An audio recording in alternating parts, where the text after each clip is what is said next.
Saya berpikir masih ada seminggu lagi. Ternyata waktu berjalan begitu cepat. I thought there's still another week, but then I found out that time flies so fast, so I missed it. Pagi ini saya baru ngecek, baru saya sadar ternyata sudah habis. This morning when I check, I found out, oh boy, we already covered this. So I apologize. Jadi kita akan membahas sesuatu yang juga penting karena berkaitan dengan kematian Tuhan. But we are going to cover something that is important, and that is about the death of our Lord Jesus. Mari kita masuk dalam doa, mari kita datang kepada Tuhan. Let us come to the Lord in prayer. Bapa dalam surga, kami naikkan syukur, kami boleh membaca firman-Mu. Biarlah Engkau berbicara kepada kami, supaya kami mengerti dan menjalankannya dalam hidup kami. We pray, Father, please explain your word to us so we may understand it and put it into practice. Dalam nama Tuhan Yesus kami berdoa. In the name of our Lord Jesus we all pray. Amen. Amen. Mari kita buka Injil Markus pasal 14. Please turn your Bible to the Gospel of Mark chapter 14. Injil Markus pasal 14. Kita membaca satu ayat saja, yaitu ayat 36. And we are going to read only one verse, verse 36.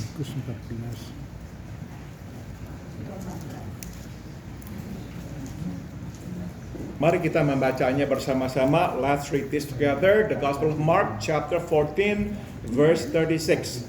Katanya, ya Aba, ya Bapa, tidak ada yang mustahil bagimu. Ambillah cawan ini daripadaku, tetapi janganlah apa yang aku kehendaki, melainkan apa yang engkau kehendaki. In English, Abba, Father, he said, everything is possible for you. Take this cup from me, yet not what I will, but what you will. Saudara, ini mungkin adalah doa yang paling terkenal di dalam Alkitab. Perhaps this is the most famous prayer in the Bible.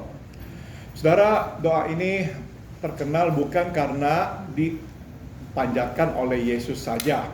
What made this a famous prayer is not because it was Jesus who prayed this prayer. Yang membuat doa ini menjadi begitu terkenal adalah karena isi doanya. But what made this prayer so famous is the content of the prayer. Saudara, mari kita lihat ya, kenapa kok Yesus berdoa seperti ini. First, let's find out why Jesus prayed this prayer. Saudara, bukankah dia datang ke dunia mengetahui jelas misi kedatangannya, yaitu untuk mati, ya, menebus dosa-dosa kita. Then he come to the world knowing, fully aware of the fact that he came with a mission to die for our sins. Jadi saudara, mengapakah di titik akhir dia berdoa meminta Allah Bapa untuk mengubah rencana? So the question is, why did he at the last minute pray and ask God the Father to alter his plan? Sebab inilah yang dimintanya, saudara. This is actually what he's asking for. That God the Father alter the plan of salvation.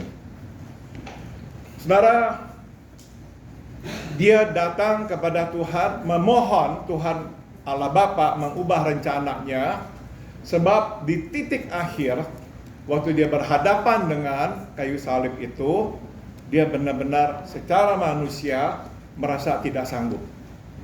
You see, he really asked God the Father to alter the plan, because when he is so close to the cross, he truly felt he was not able to carry out this mission.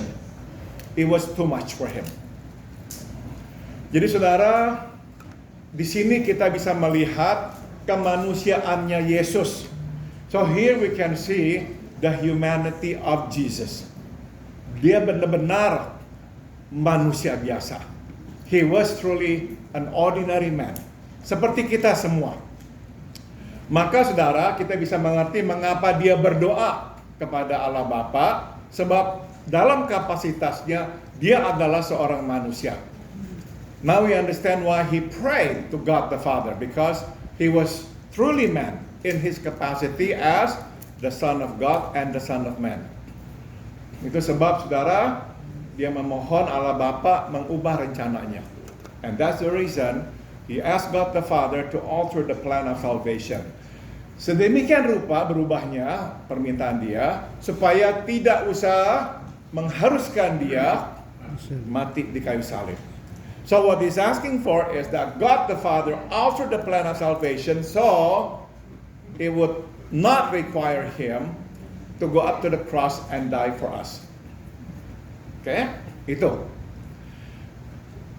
Yang kedua, saudara, Yesus berdoa seperti kita berdoa, yaitu apa?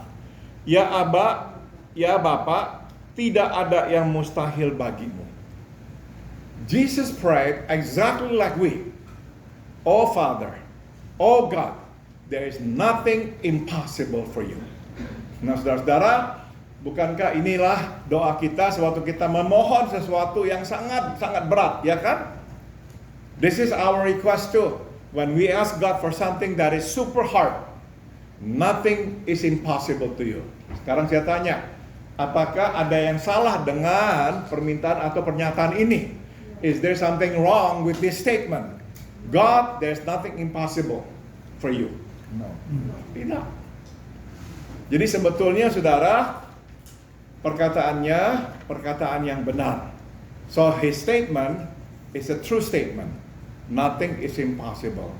Jadi sekarang pertanyaannya adalah, kenapa meskipun tidak ada yang mustahil bagi Allah Bapa, dia tetap melaksanakan rencana yang sama. So the question is, why did he, who could do anything, who could alter the plan, continue to keep the same plan? Jawabannya adalah karena untuk menebus dosa manusia, untuk menjadi penerima kemarahan dan hukuman Allah, memang tidak ada jalan lain.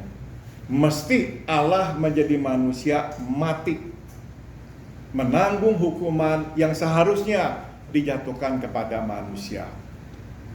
The answer is because to atone for the sin of man, there is no other way, but God became a man, and as the Son of God and the Son of Man, He died for us, to bear the penalty or the punishment and the wrath, the anger of God that should have actually fallen on man. Jadi saudara, dengan kata lain, bagi Tuhan, meskipun mungkin ada jalan lain, tapi hanya jalan ini yang bisa menyelamatkan manusia. So even though perhaps there are other ways, but to atone for the sin of man, this is the only way. Jadi itu sebabnya Yesus tetap harus menjalankan misinya. And that's the reason Jesus still had to do this mission. Oke, satu poin lagi sekarang. Saudara, singkat kata, jadi kita berkata bahwa Yesus tetap harus menjalankan perjalanan penderitaannya untuk menggenapi rencana Allah Bapa di sorga. In other words, Jesus still had to carry on and walk on this road of suffering to fulfill His Father's plan. Nah saudara, ini sesuatu yang kita mau terapkan untuk kita semua. Yaitu ini saudara, memang ada waktu di mana Tuhan menempatkan kita di jalan penderitaan untuk menggenapi rencananya. There are times God will place us on the road of suffering to fulfill His plan. Jadi, kadang kita bertanya kan ya, Tuhan, apakah tidak ada jalan lain? Sometimes we ask these questions, Lord, is there another way? Dan Tuhan menjawab, tidak ada.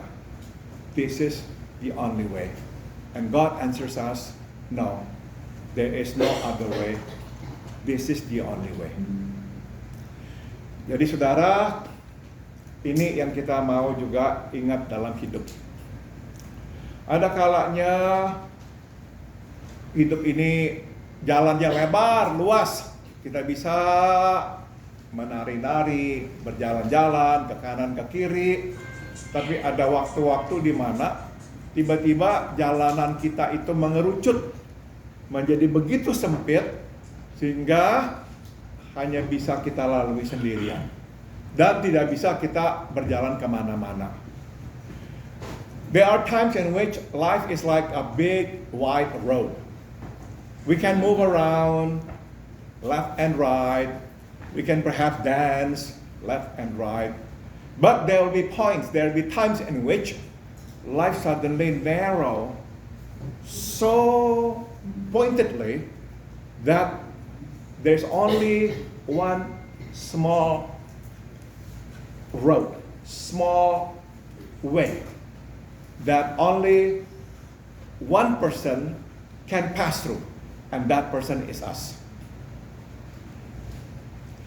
Nah, di saat itu saudara, sudah tentu kita akan bertanya, Tuhan, kenapa kau tidak ada jalan yang lain? Dan Tuhan berkata, tidak ada. Hanya ini jalan saja. And that'll be the time in which we ask God, is there another way, Lord? And He will say to us, no. You must pass through this small opening, this small and narrow path, because there is no other path. This is it. Okay? Kita sambung lagi. Yesus berdoa, ya Bapa, ya Abba, tidak ada yang mustahil bagimu.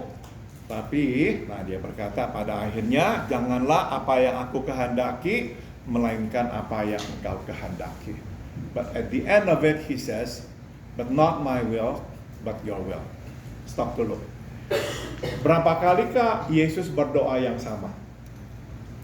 Now let me ask you this. How many times did Jesus pray the same prayer? 3 kali. 3 times. Saudara, doanya apa? Bukan kehendakku, tapi kehendakmu. What did He pray for? Not my will, but your will. Tapi berapa kali dia berdoa? 3 kali. But He prayed the same prayer 3 times. Artinya apa, saudara?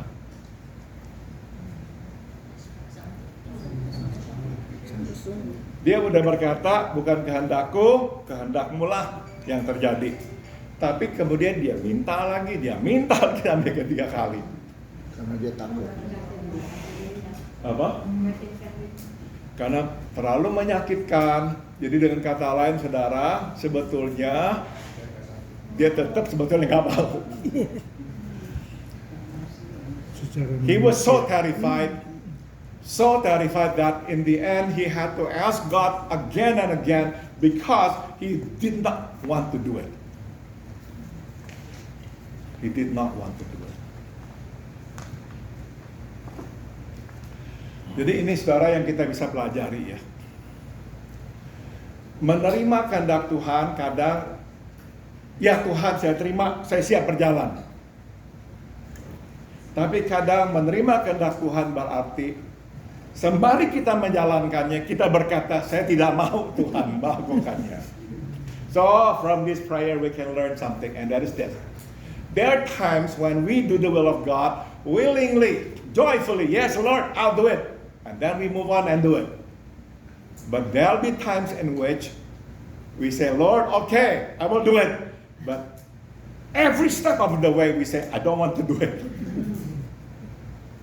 I don't want to do it.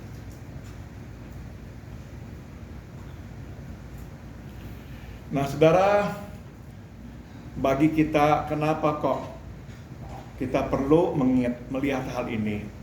Sebab inilah perjalanan hidup kita sebagai anak-anak Tuhan. Ya, we need to see this because this is actually our journey. Ya, ada waktu kita bersuka cita menerima melakukan kehendak Tuhan. Ada waktu kita tidak terima, tapi kita tetap melakukan kehendak Tuhan. This is our journey. There are times in which we joyfully accept God's will. Okay, Lord, I'll do it. But there will be times in which, Lord, I'll do it, but I don't like it. And I don't want to do it, but I will still do it. Inilah kita, anak-anak Tuhan, umat Tuhan, sewaktu berjalan bersama Tuhan. So this is who we are at, and where we are when we walk with God. Yeah. There are times in which we say, I don't want it, Lord. I don't want it. I don't want it. Meskipun akhirnya tetap kita lakukan. But in the end, at the end, we still do it. We still do it. Ya. Itu saja yang ingin saya bagikan. Apakah ada yang ingin memberikan komentar atau pertanyaan, silakan.